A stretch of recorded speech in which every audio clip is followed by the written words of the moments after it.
Welcome to the VO Boss Podcast. I'm your host, Ann Ganguza, and today I am very excited to have with me in the studio a special guest, on-camera actor, video communications coach, speaker, and author, Laura Doman. Laura's voiceover and on-camera credits include commercials and industrials for AAA, Home Depot, the United Way, Equifax, and Bobo's Oat Bars, as well as many more, and lead and supporting roles in films, TV, web series, and new media. Laura, I am so excited. Thanks so much for joining us on the show today. Oh, thank you, Ann. It's such a delight to be here. Yay. So, let's start off for the bosses who are not familiar with you. Tell us a little bit about your journey into acting, because I know you've been in acting forever, and voiceover, and how it all started. Well, I guess I would just say I am in my second childhood and having the time of my life. I am definitely in that third stage of life, but acting is something I've always loved. I was the little kid putting on plays in the neighborhood all through school. I did the morning announcements in high school. Oh, of course you did. I can totally hear that. Yeah. Mm-hmm. And I had a lot of fun. I even trained other kids how to do it because the school found it was one way to get the kids to finally quiet down in homeroom and listen. Mm-hmm. Well, I ended up going into a corporate career, but I ended up in high-tech sales, where my favorite thing was, surprise, surprise, presentations, being able to go to conferences, be a speaker, anything where I could just do a little razzle-dazzle in front of people. After I did that for a number of years, though, I took a straight turn off to the right and became a stay-at-home mom, something I never envisioned. But that gave me a chance to take a look at what do I really want to do with my life. And once my kids got old enough, I decided, hey, we're not getting any younger. When I'm on my deathbed, I don't want to have any regrets. And when I was in my corporate job, I would sneak out of some of those sales calls, and I did do on-camera commercials. I did some film roles. I did some TV commercials. I did a little bit of everything. And I said, you know what? I'm going to dive into it. What the heck? And so I did. And I started first on camera. And just for anybody who's wondering if you're too old to get started, that was... I was in my mid to later 50s at the time. And then, wow. Yeah, I mean, and the way I got into it was my daughter, who's just like me. She hates to hear it, but she is. She was into musical theater, and she was begging, Mom, I really want to do film and TV. And all I could think of as the responsible parent was, school? Let's think about this. Yeah. And I thought, well, she may not get into any agency. Somebody picked her up. And then they were looking for older actors, so I dusted off my materials. I did that. I ran into a friend who told me, you can get some real voiceover training.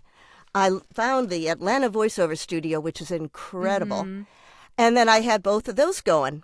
And that's where my acting career just sort of took off. Wow. So did you find that you were getting on-camera roles first and then voiceover, or were they both kind of coming at the same time? Well, definitely the on-camera. And I had enough hubris to think, well, I had experience. I had training way back when. I could just do it. And I booked a bunch. All of a sudden, I realized I don't know enough. And I went back for training. And then I started getting a request for voiceover, especially anything with a teleprompter. Now, in my personal opinion, the teleprompter is the love child between on-camera and voiceover. Sure is. Yes, that's a great analogy. That is a great analogy. I love it. It is the best of both worlds. First of all, you're on camera, but you don't have to memorize a darn thing. I know, isn't that's such a relief. I mean, because when I was in school, I was in plays, and I just remember, oh God, memorizing those lines was just so. I mean, I loved it, but it was so tedious. And I'm like, teleprompter. Now this is pretty cool. Yeah, I don't have to memorize anymore.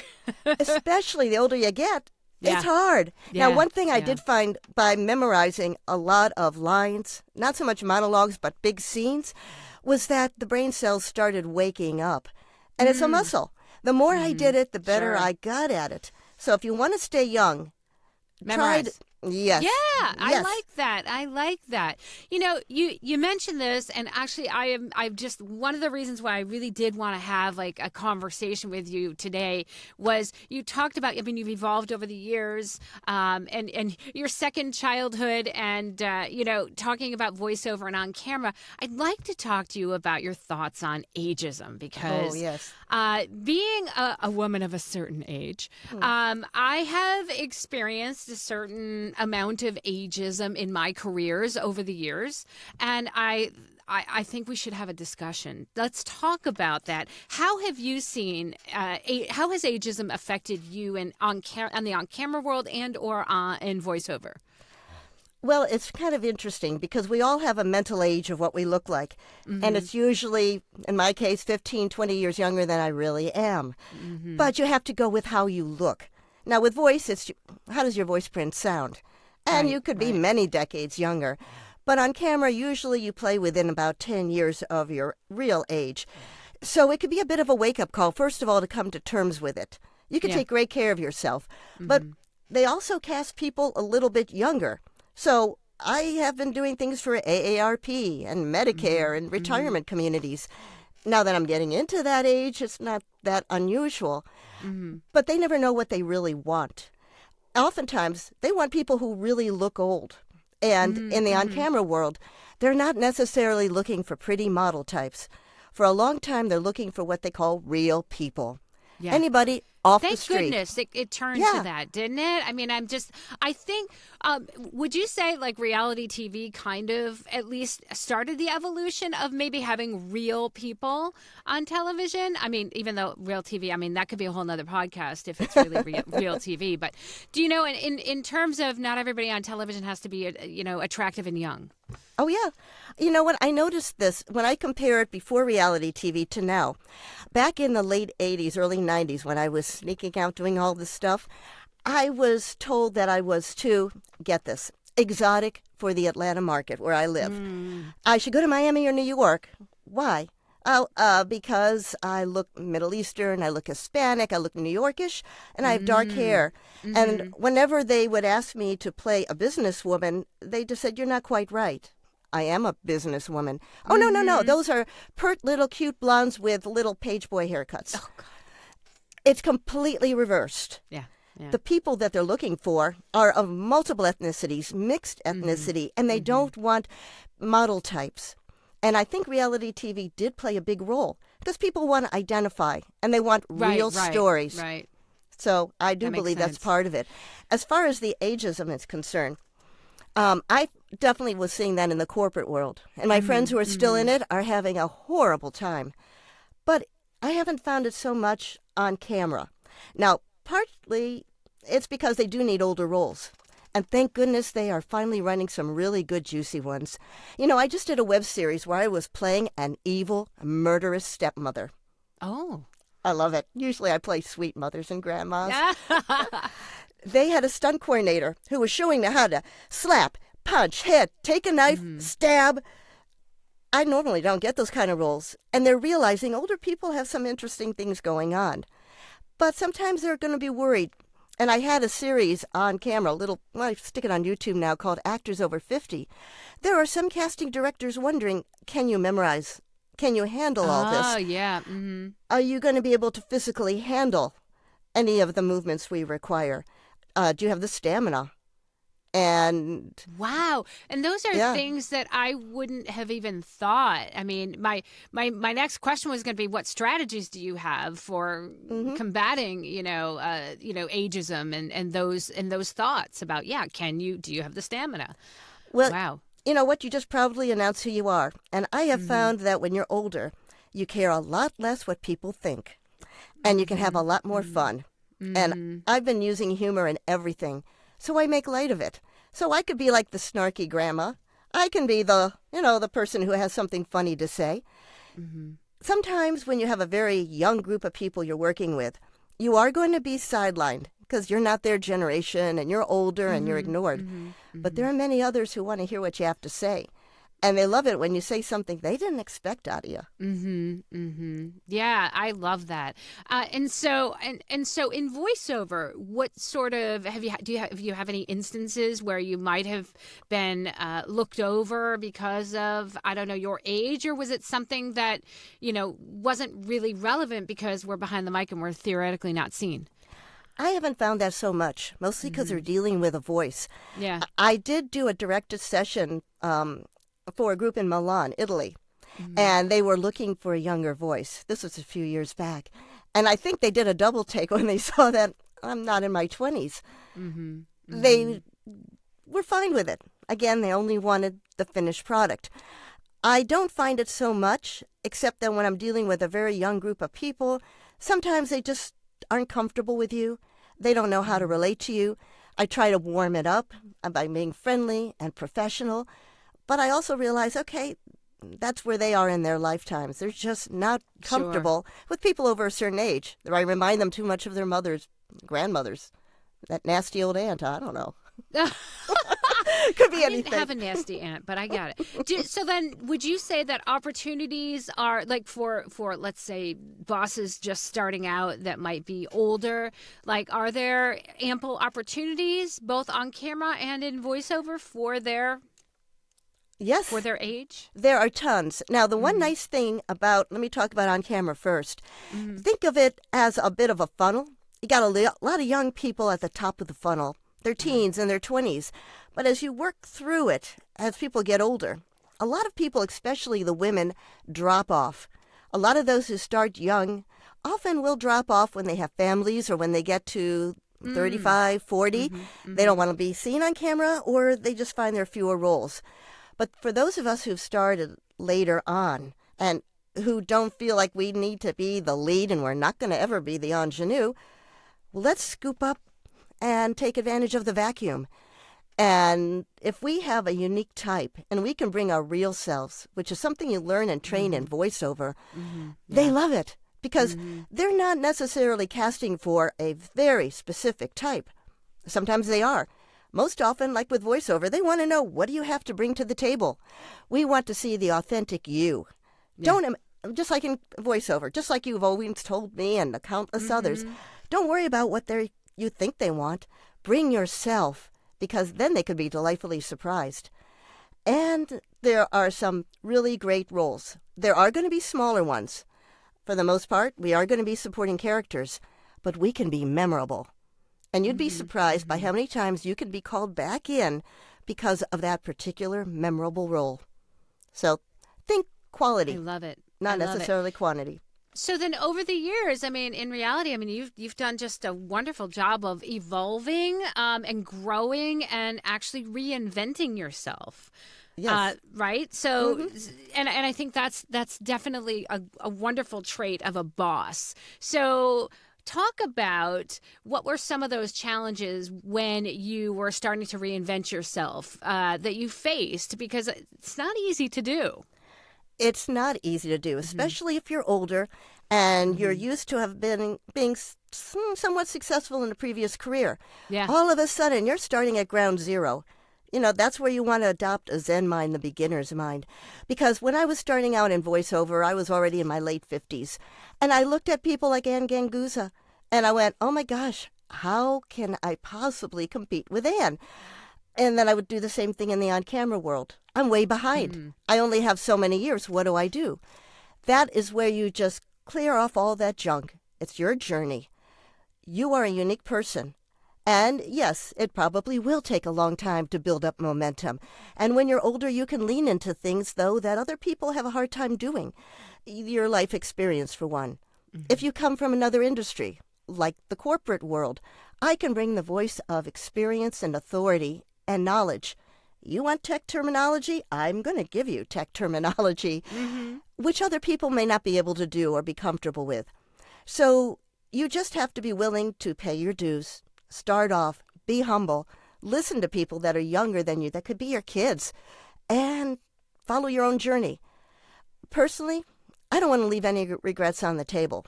And I don't know how long my run is, but I am going to make the most of the time I have. And I am scooping up and repackaging everything I've ever learned in my life including that corporate job, and I'm finding it extremely useful. For example, while I do my acting on camera and in voiceover, I am also bringing everything I've learned now as a service, a coaching, a consulting, to business people who want to get better on camera themselves, like for videos, Zoom presentations, interviews, online appearances. If you're older, you got that. I'm scooping up my business know-how with the entertainment, giving them the best tips, talking their language, and sticking it out there. Wonderful. So how do you juggle it all? Because so you're doing voiceover, you're doing on camera, you're doing coaching. How do you juggle all of these? And I say that as a person who has I call it multiple divisions of my business myself. And I know how hard it is to manage VO Boss, VO Peeps, and Ganguza Coaching, and Ganguza Demo Production. So talk to us about how you do the juggling act successfully. Because sometimes people can say, oh, you're stretched too thin and you're not going to do anything wonderfully well. Yeah, I'm told sometimes I'm very busy, but first of all, I do stay up late when everything is quiet. I can get things done. I work 7.5 days a week. Yeah. No. The other thing is my husband is retired. A lot of women find this. He's underfoot, so I have to throw him out of my office more times than I can count. So you got to have a backbone. But mostly it's a matter of prioritization. What's most important? What are those top things you have to do? And when you're juggling things, I look to see how they are integrated and support one another.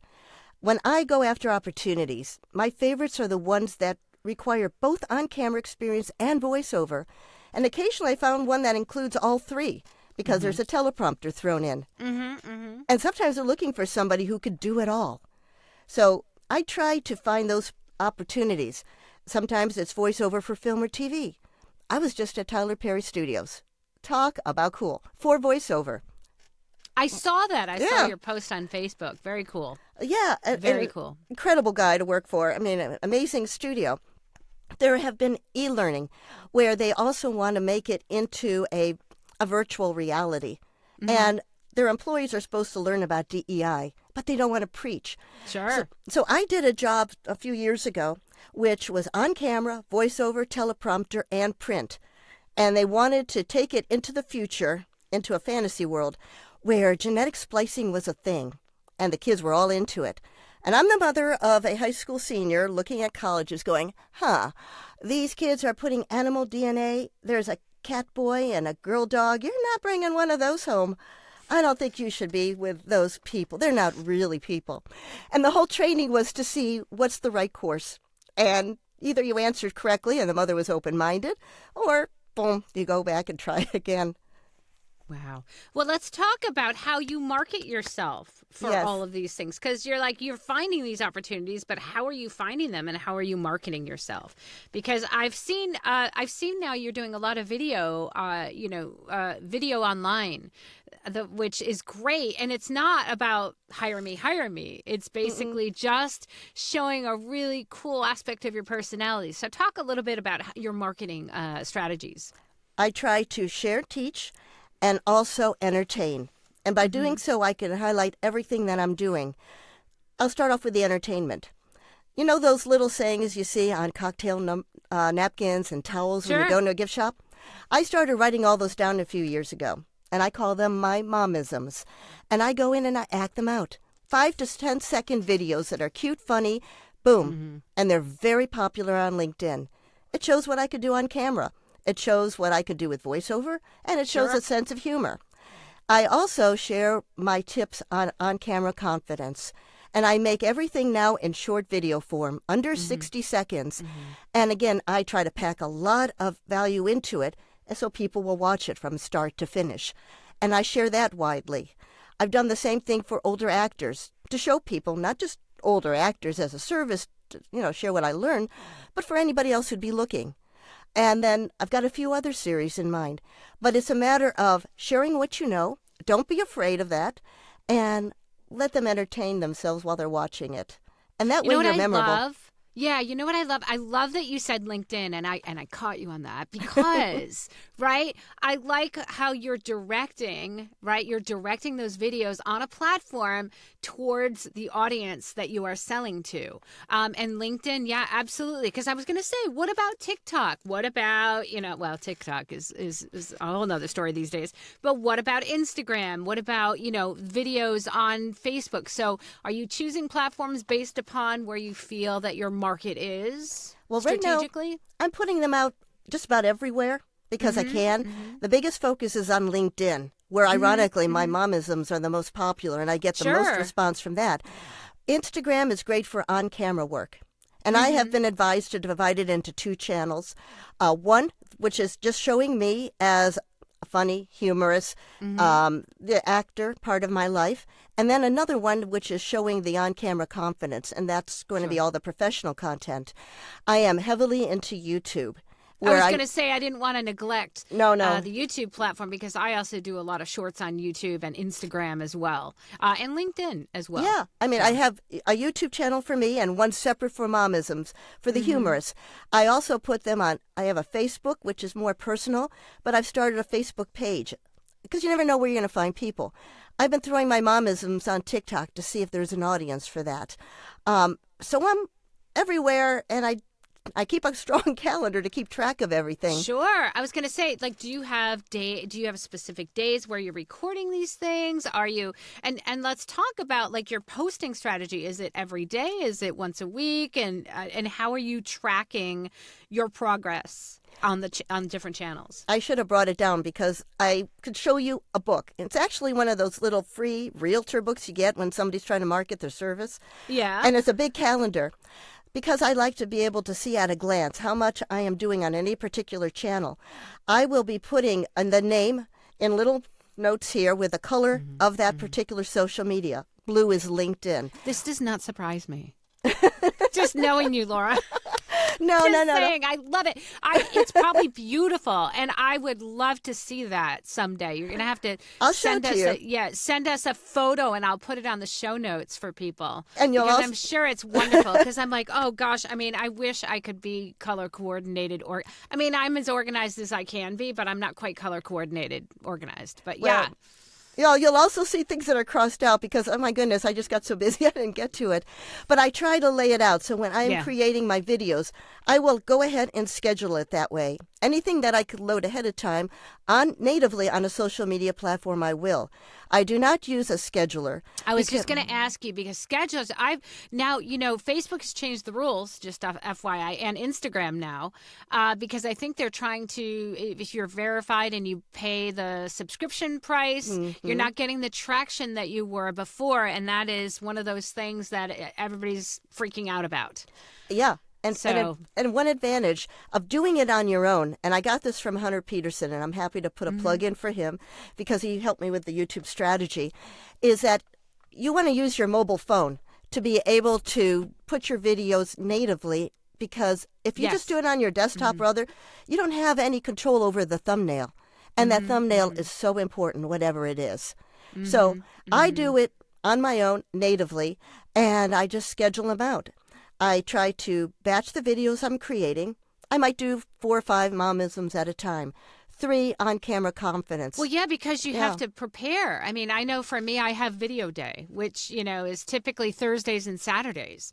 And so, because, I've got to be on camera ready. And that doesn't always happen on a day-to-day basis. And that takes part of my day, too. Well, this takes a long time, the hair.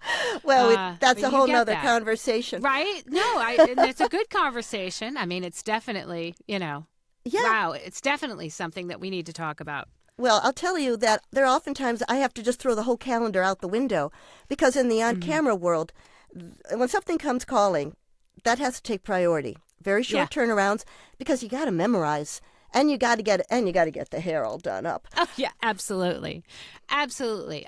My question is really quickly, just in the middle of this, I want to make sure you can still hear me because I hear you fine. Okay, because I think my microphone might have just swapped out. Hold on a minute. You're coming across Yeah, it's just beautifully. weird because I don't. No, I just don't hear myself in my ear. It must be just my headphones. Anyways, technical issues, technical issues. Oh, yeah. But yeah, I love this conversation about being camera ready and voiceover ready, and scheduling has always been one of those things that has just been. It's incredibly important. I live by my calendar.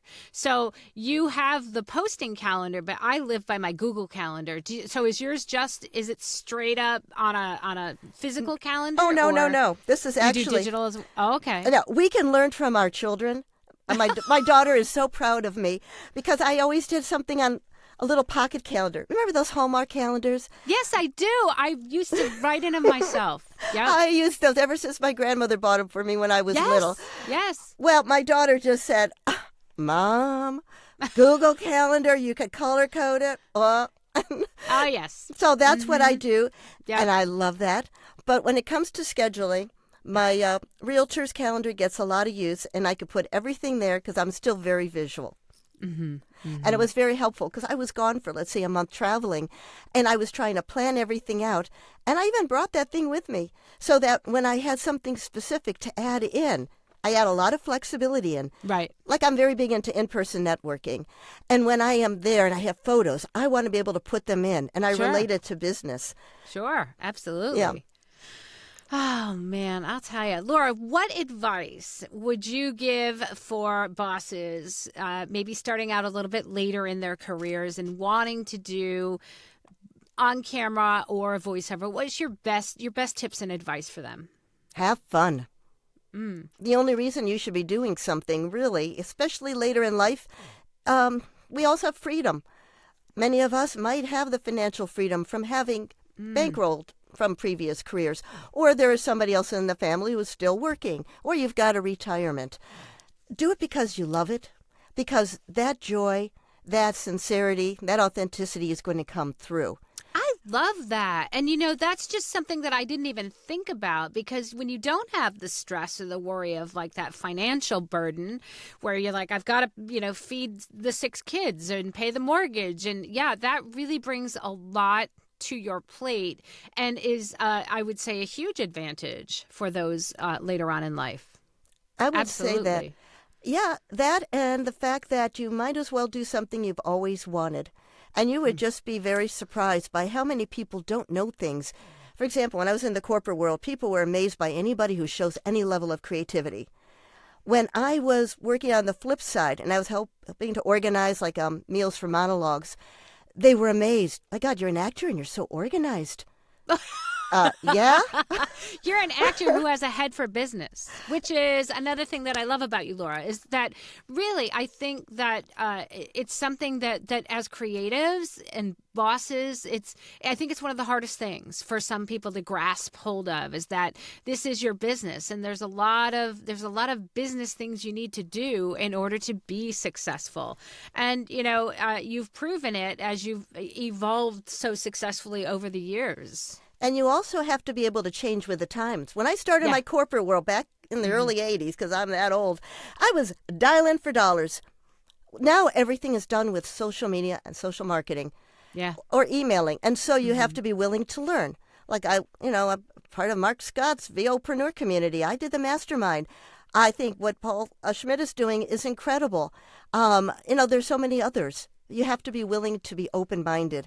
And it's one thing to be older and experienced and know something about this, but you have to be aware that you don't know a lot about that.